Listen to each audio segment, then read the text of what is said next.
immigrants are now being accused of killing a bald eagle in Nebraska with plans to cook it for dinner. The sheriff's department says these are the rifles they used to kill it, but federal authorities let the suspects go after charging them with misdemeanors and are no longer returning the sheriff's office. Mike Unger is the sheriff of Stanton County working this case. He's here now. This is one of those stories, Sheriff, that you got to reread it. Am I reading this right? Did that say bald eagle eating it? From a sheer symbolism perspective, can you get a more stark example of an attack on American sovereignty and all that it means to be American than the killing of a bald eagle? No, I can't. We find this very alarming, I'm sure, nationwide, but locally it's been very alarming to the citizens. Think that based upon the facts of this case, killing of our nation's symbol, illegal immigrants, the feds, you think they would prosecute something like this? Yet nothing. What are they doing about this case when you've tried to reach out to them?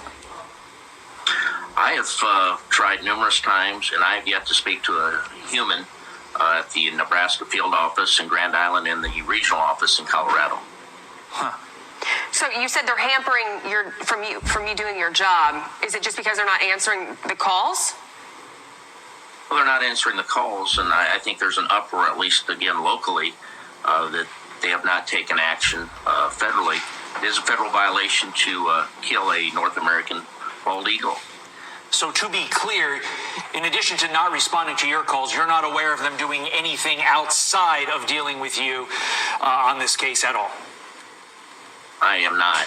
The people in the community, I know if this happened where I live, I would be sad, I think is the major emotion, probably a little bit fearful, probably a little bit angry. What's the reaction?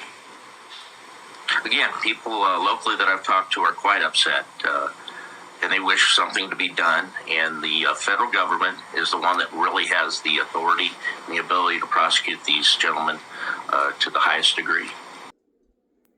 But yet the federal government does nothing because the federal government is controlled by Biden and Harris, and they are the ones who are giving protective custody for all types of illegal immigrants and allowing them to run amok. So when you expect Kamala and Biden to do anything about it, don't even get your hopes high, because this is who they are, and they do nothing but lie to deceive while they care nothing about the American people or their pets, assets, properties that has been killed, vandalized, and gone to no degree without any Americans in any level of federal government who cares, because they only serve one thing, that's their own purpose and agenda.